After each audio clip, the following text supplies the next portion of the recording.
ஆத்ம நமஸ்காரம். உலகக்ஷேம பிரகாசிகை 5ஆம் பதிப்பின் முன்னுரை.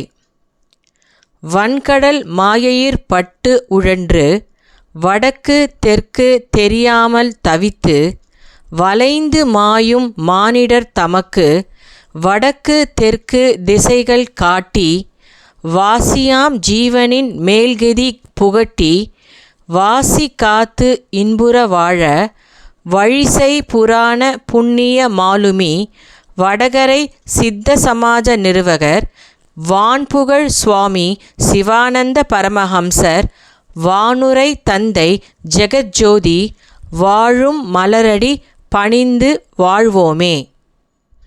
சம்சார சாகரமாகிய உலகில் ராகத்வேஷங்களால் அதோகதியாகி மாளும் மக்களை கரையேற்றி காப்பாற்றுவதற்காக தோன்றிய புராண புண்ணிய மாலுமி சித்த சமாஜ நிறுவகர் சுவாமி சிவானந்த பரமஹம்சர் ஆவார். காலத்தால் மறைந்து போயிருந்த பிரம்ம வித்தையாகிய சித்த வித்தையை தமது பகீரத பிரயத்தனத்தால் கண்டுபிடித்தவர் அவர். இந்த சித்த வித்தையை பயிற்சி செய்யும்போது ஆழ்ந்த தூக்கத்தில் இயங்குவதைப் போன்று சுவாச இயக்கம் அமைவதால் இதுவே இயற்கையான பிராணாயாமம் ஆகிறது. இல்லற வாழ்வில் இருந்து கொண்டே பற்றற்ற வாழ்க்கையை கடைபிடித்து ஈஸ்வர சேவை செய்து விடுதலை பேறு அடையலாம் என்பதற்கு எடுத்துக்காட்டாக விளங்குவதற்கு தகுந்தவாறு ஒரு நிறுவனத்தை அவர் நிறுவினார். அதுவே சித்த சமாஜம். தீண்டாமை போன்ற மூட நம்பிக்கைகளும் ஜாதி மத வேறுபாடுகளும் ஏற்றத்தாழ்வுகளும் இல்லாத ஓர் உன்னதமான ஆன்மீக தரும நிறுவனமும் கூட இது. இதை நிறுவியதன் காரணமாக சமூக மற்றும் ஆன்மீக மறுமலர்ச்சிக்கு வித்திட்ட பெருமை இவரை சாரும்.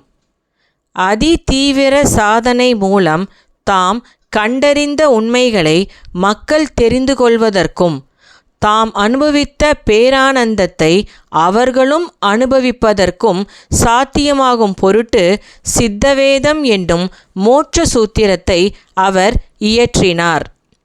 சித்தவித்தை பயிற்சியை சாதனை செய்வதால் மட்டுமே பேரானந்த நிலையை அடைய முடியும்.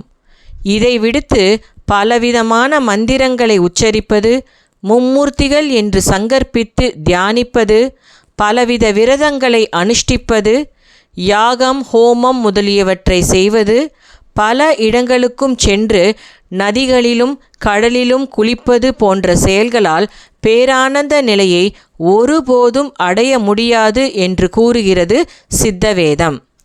அதாவது ஒரு நதியின் இக்கரையிலிருந்து அக்கரையை நோக்கி ஒருவன், ஏ அக்கரையே, நீ அங்கிருந்து இங்கு என்னிடம் வரவேண்டும் என்று ஆயுள் முழுவதும் சொல்லிக்கொண்டே இருந்தாலும் அக்கறை அவனிடம் வருமா?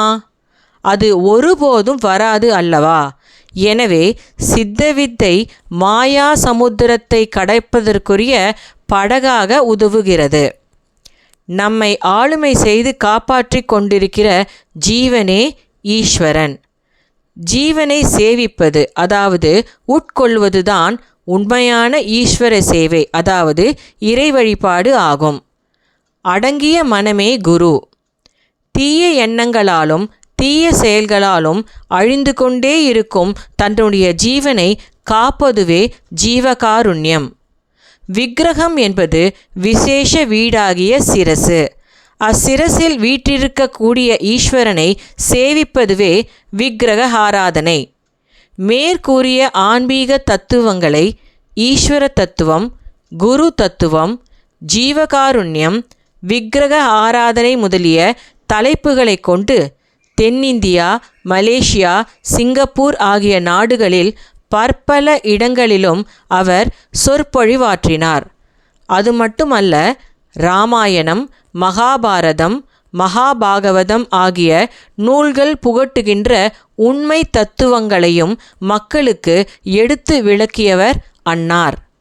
சுவாமிகளின் சொற்பொழிவுகள் முழுவதும் தொகுக்கப்படவில்லை.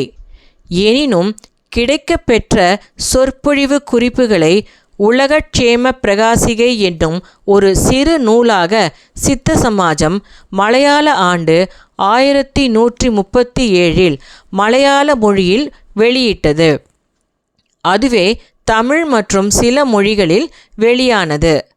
சுவாமிகளின் சொற்பொழிவுகளை நேரில் கேட்ட ஓரிரு அன்பர்களால் தொகுக்கப்பட்ட விரிவான குறிப்புகளின் அடிப்படையில் 4 சொற்பொழிவுகளின் சுருக்கமாக இந்த 5ஆம் பதிப்பு ஒரு புதிய வடிவில் வெளிவருகிறது.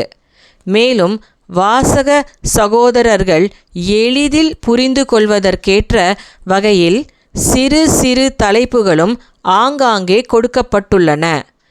யதார்த்த ஆன்மீக நெறிப்படி வாழ விழைவோருக்கு இந்நூல் பெரிதும் நலம் பயக்கும் என கருதி இந்நூலை வெளியிடுகிறோம். அன்பர்கள் இந்நூலை படித்து பயன்பெற வேண்டுகிறோம். இங்கனம் பொதுத் தலைவர் சித்த சமாஜம் HO வடகரை. ஆத்ம நமஸ்காரம்.